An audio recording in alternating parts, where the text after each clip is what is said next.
সৈয়দনা আদমকে আল্লাহ যখন বানালেন তিনি বানালেন মিন তিনিন লাযিব, এঁটেল মাটি থেকে বানালেন। ও আকাশ, এই মাটির উপরে 40 বছর তুমি বৃষ্টি দাও। 40 বছর এঁটেল মাটির উপরে বৃষ্টি জমতে জমতে জমতে জমতে এটা হয়ে গেল হামাইম মাসনুন, কাদামাটি। সুবহানাল্লাহ পড়েন। কাদামাটি থেকে গেল 40 বছর। কাদামাটি থেকে আল্লাহ সৈয়দনা আদম আলাইহিস সালামের ডাইস বানালেন।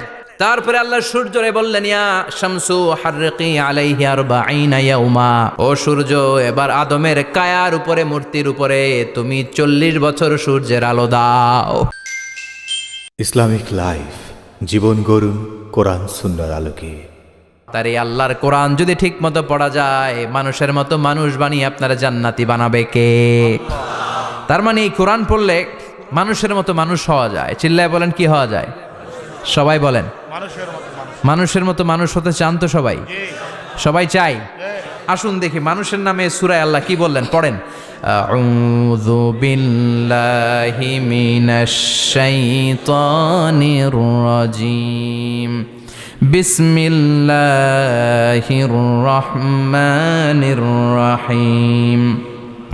হাল আতা আলাল ইনসান হিনুম মিনাদ দাহরি লাম ইয়াকুন শাইআম মাযকুরা। আল্লাহ বললেন, মানুষের জীবনের একটা সময় ছিল যেই সময়টা উল্লেখ করার মতো মানুষ কিছুই ছিল না। সুবহানাল্লাহ। প্রত্যেক মানুষের জীবনে এমন একটা সময় ছিল যেই সময়টাতে উল্লেখ করার মতো সে আসলে কিছুই ছিল না, তার অস্তিত্বই ছিল না, সে জিরো ছিল, তাকে জিরো থেকে হিরো বানিয়েছে কে?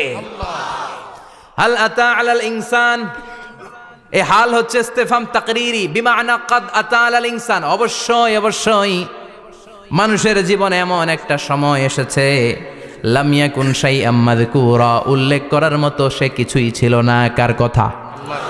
মুফাসসিরিন একরাম ইনসান দ্বারা এখানে দুইটা জিনিস বুঝিয়েছেন। এক হলো সাইয়েদনা আদম, আর এক হলো আমরা সবাই। এই পৃথিবীতে মানুষ বানানোর 3 ক্যাটাগরি। ক্যাটাগরি নাম্বার 1, মাও নাই বাবাও নাই। এই সিস্টেমে আল্লাহ কার বানাইছে? কথা বলেন। আবার শুধুমাত্র মা আছে বাবা নাই, এই সিস্টেমে কাকে বানালেন? আবার বাবাও আছে মাও আছে, এই সিস্টেমে কারে বানালেন? আমাদেরকে বানালেন। আবার সৈয়দনা আদমকে আল্লাহ যখন বানালেন তিনি বানালেন মিন তিনিন লাযিব, এঁটেল মাটি থেকে বানালেন। এঁটেল মাটি দিয়ে কাঠামো বানানো যায় না, স্ট্রাকচার করা যায় না। এঁটেল মাটি জমিন থেকে নিয়ে আল্লাহ রেখে দিলেন 40 বছর। চিল্লায় বলেন, কয় বছর? আর আকাশকে বললেন, ইয়া সামা আমতিরি আলাইহি 40 সানা, ও আকাশ এই মাটির উপরে 40 বছর তুমি বৃষ্টি দাও। 40 বছর এঁটেল মাটির উপরে বৃষ্টি জমতে জমতে জমতে জমতে এটা হয়ে গেল হামাইম মাসনুন, কাদামাটি। সুবহানাল্লাহ পড়েন। কাদামাটি থেকে গেল 40 বছর। কাদামাটি থেকে আল্লাহ সৈয়দনা আদম আলাইহিস সালামের ডাইস বানালেন।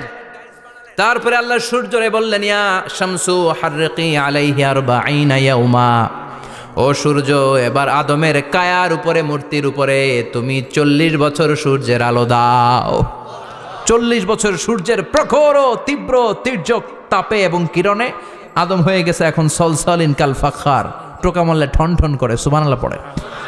এখনো রুহের ফুৎকার দেয় নাই এখনো, কিন্তু কেটে গেছে 120 বছর। 340 কত? 120 বছর চলে গেল। এই বিশাল লম্বা সময়ে আল্লাহ বললেন, লাম ইয়াকুন শাইআম মাযকুরা, উল্লেখ করার মতো আদম কিছুই ছিল না। রুহের ফুৎকার যেহেতু দেয় নাই 140 বছর, এটা এঁটেল মাটি, পরে ছিল কাদামাটি, এরপরে হয়েছে মূর্তি, ঠনঠনে মূর্তি। উল্লেখ করার মতো আদমের জীবনে 124 বছরে কিছুই ছিল না। চিল্লায় বলেন, ঠিক কিনা? আবার আমরাও যারা সলিমদ্দি কলিমদ্দি, আমরাও আমাদের মায়ের পেটের ভেতরে প্রথমে ছিলাম 40 দিন। বুখারীর বর্ণনা, ইন্না হাদাকুম ইউজমাউ খালকুহু ফি বাতনি উম্মিহি 40 ইয়াওমান সুম্মা ইয়াকুনু নুতফাতান মিসলা যালিক সুম্মা ইয়াকুনু আলাকাতান মিসলা যালিক ফায়াতি ইলাইহিল মালাকু ফায়ানফাখু ফীহির রূহ। আমরা যারা সলিমদ্দি কলিমদ্দি, আমরা আমাদের মায়ের পেটের ভেতরে 40 দিন ছিলাম নুতফা, এক ফোঁটা বীর্য। তারপরে 40 দিন ছিলাম আলাকা, রক্তপিণ্ড। তারপরে 40 দিন ছিলাম মুদগা, গোশতপিণ্ড। 340 120 দিন। কয় দিন? এই 120 দিনের লম্বা সময়ে লাম ইয়াকুন শাইআম মাযকুরা, উল্লেখ করার মতো আমরা আসলে কিছুই ছিলাম না, কারণ মানুষই তো হয় নাই, ডিফর্ম বেবি। এখনো দেহের আগাগোড়া কিছু হয় নাই। 120 দিন পর ফেরেশতা এসে আমার দেহের মধ্যে ফুৎকার দিয়ে যায়, তখন আমার হার্ট পার্টিশন চালু হয়ে যায়, আমার হার্টবিট চালু হয়, সিস্টোলিক ডায়াস্টোলিক, এই যে ধপ ধপ ধপ, এই প্রেশারটা ছাড়া মানুষ বাঁচে? ফুসফুসের কাজ কি? খালি ধপ ধপ করে, দম টানে আর দম নেয়, দম ফুরাইলে ঠুস। হায় রে মানুষ রঙিন ফানুষ, দম ফুরাইলে তবু তো ভাই কারোরই নাই একটুখানি। হায় রে মানুষ রঙিন ফানুষ, রঙিন ফানুষ, হায় রে মানুষ। সুবহানাল্লাহ। আমরা ছিলাম নুতফা, আলাকা, মুদগা, sperm drop, then blood clot, and finally the little flash.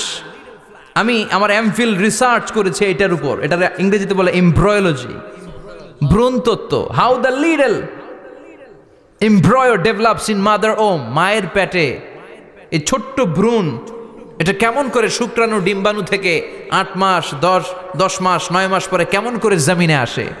How the little এমব্রয়ো develops in mother ওম, মায়ের পেটে কেমন করে ডেভেলপ করে।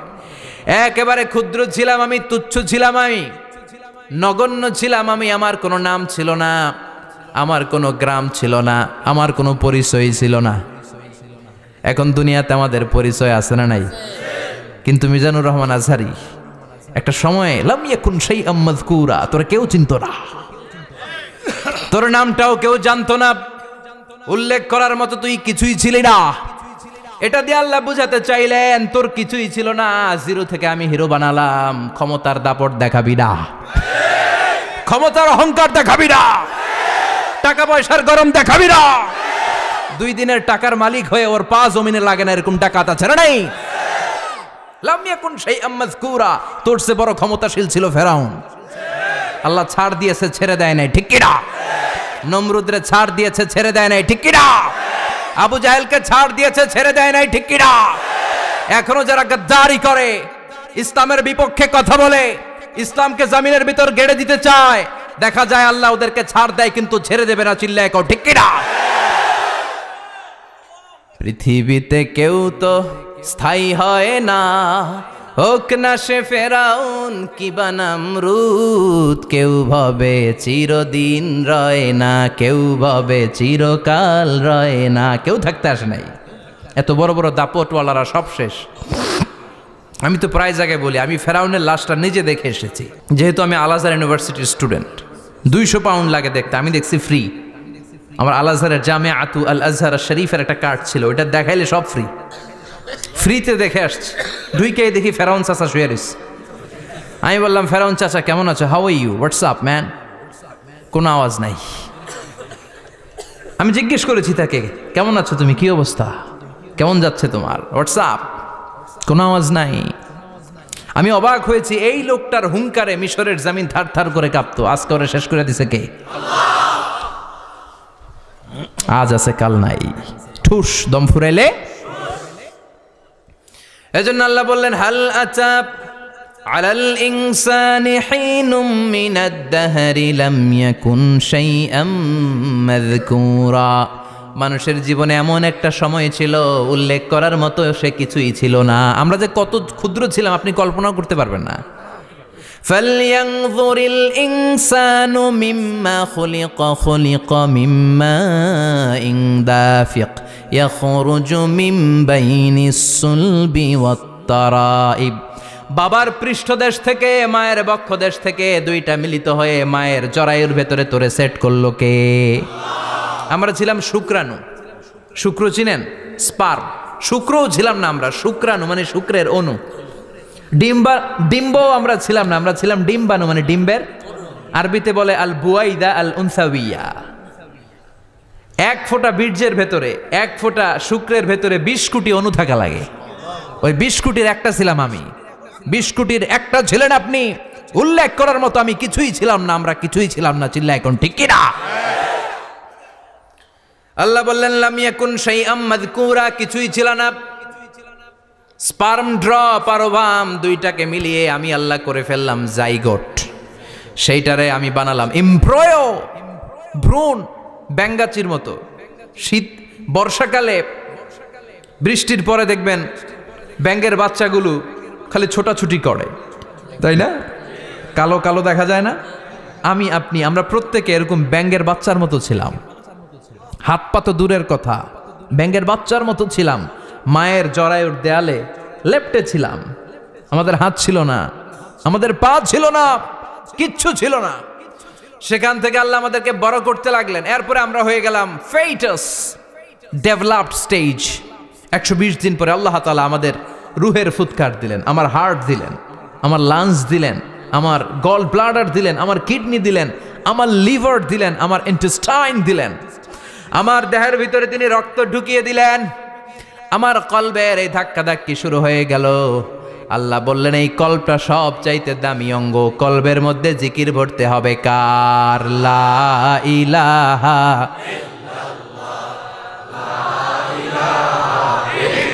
লা ইলাহা ইল্লাল্লাহু মুহাম্মাদুর রাসূলুল্লাহ সাল্লাল্লাহু।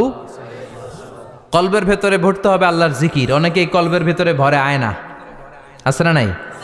আয়না বসাইয়া দে মোর দয়াল বাবা, কেল্লা কাবা আহেনার কারিগর, আয়না বসাইয়া দে মোর। তোর বাবার কলবেই তো আয়না নাই, তোরে কি আয়না দিবে বেটা? বিশ্বনবী কখনো বলেছেন কলবে আয়না বসাতে? বিশ্বনবীর সাহাবারা কলবে বসাতে হবে আল্লাহর জিকির। আলা বিযিক্রিল্লাহি তাতমাইন্নুল। দুনিয়ার কোনো কিছু কলবকে ঠান্ডা করতে পারে না, একমাত্র আল্লাহর জিকির ছাড়া। এজন্য আল্লাহ বললেন হাল আতা আলাল ইনসানি হিনুম মিনাদ দাহরি লাম ইয়াকুন শাইআম মাযকুরা। প্রতিটা মানুষের জীবনে এমন একটা সময় ছিল উল্লেখ করার মতো কিছুই ছিলাম না। এই আয়াতটা যখন ইসলামের প্রথম খলিফা বিশ্বনবীর ডান হাত সাইয়েদনা আবু বকর পড়তেন, তিনি শুধু কান্না করতেন, চোখের পানি ফেলতেন আর বলতেন লাইতাহা তাম্মাত, হায় হায় আমার পুরো জীবন যদি এভাবেই কেটে যেত। লাম ইয়াকুন শাইআম মাযকুরা, মায়ের পেটের ভিতরে যখন ছিলাম, কিছুই যখন ছিলাম না, এরকমই যদি থাকতাম কতই না ভালো হতো। লা নাবতালি ওয়ালা নালিদ, জন্মগ্রহণ করতাম না, পরীক্ষার সম্মুখীন হতাম না, জীবনটা যদি এমনিই কেটে যেত কতই না ভালো হতো। এজন্য আল্লাহ বললেন প্রতিটা মানুষের জীবনে এমন একটা সময় ছিল উল্লেখ করার মতো সে কিছু ছিল। এরপর আল্লাহ বললেন ইন্না খলাকনাল ইনসানা মিন নুতফাতিন আমশাজিন নাবতালি ফাজআলনাহু সামিআন বাসীরা। নিশ্চয় আমি মানুষকে জমাট বাঁধা মিশ্রিত নুতফা থেকে তৈরি করেছি। বাবার শুক্রাণু মায়ের ডিম্বাণু দুইটাকে মিলিয়ে দিল কে? জরায়ের ভিতরে সেট করলো কে? আল্লাহ বললেন ফি কারারিম মাকিন, গোপনতম প্রকোষ্ঠে, যেই প্রকোষ্ঠে কোনো কবিরাজের কবিরাজি কাজে লাগে নাই, কোনো ডাক্তারের ডাক্তারি কাজে লাগে নাই, কিন্তু 9টা মাস ধরে খাবার পানি আর অক্সিজেন তোরে দিছে কে? আবার আল্লাহ বললেন ফি যুলুমাতিন সালাস, 3টা প্যাকেট পড়িয়ে তোরে আমি রেখেছি, যতটুকু টেম্পারেচারে রাখলে তুই বেঁচে থাকবি ততটুকু টেম্পারেচারে তোরে রেখেছে কে? এজন্য আল্লাহ বললেন মিন নুতফাতিন আমশাজিন নাবতালি, তারপরে তোকে আমি পরীক্ষা করতে শুরু করলাম দুনিয়ায়। দুনিয়াতে আমাদের জন্য পরীক্ষা আছে না নাই? যে আল্লাহর কাছে যত প্রিয় তার পরীক্ষাও তত। আসাদুন নাসি বালাআন আল আম্বিয়া, দুনিয়ার মধ্যে সব চাইতে বেশি আল্লাহ পরীক্ষা করেছেন নবীদের, ঠিক না? সাইয়েদনা ইউসুফ আলাইহিস সালাম 10 বছর জেলে বন্দী ছিলেন, বিশ্বনবী 3 বছর জেলে বন্দী ছিলেন। শিয়াবে আবি তালেবের জেলখানায় বিশ্বনবী ছিলেন কি ছিলেন না? এজন্য জেল জরিমানা মুমিন ভয় পায় না, ঠিক না? আল্লাহ বললেন নাবতালি, তোকে আমি পরীক্ষা করব ভয় দিয়ে, ক্ষুধা দিয়ে, সম্পদের হানি ঘটিয়ে, প্রাণ নাশের হুমকি দিয়ে। ইসলামের কথা বলা এত সোজা না। আপনি ইসলামের কথা বলবেন, আপনার বিরুদ্ধে ষড়যন্ত্র আছে না নাই? কিন্তু এগুলো দেখার আমাদের সময় আছে নাকি? আমরা কোরআনের কথা বলেই যাব, কোরআনের শান্তির বাণী বিশ্বব্যাপী আমরা ছড়িয়েই দিব, ঠিক কি না?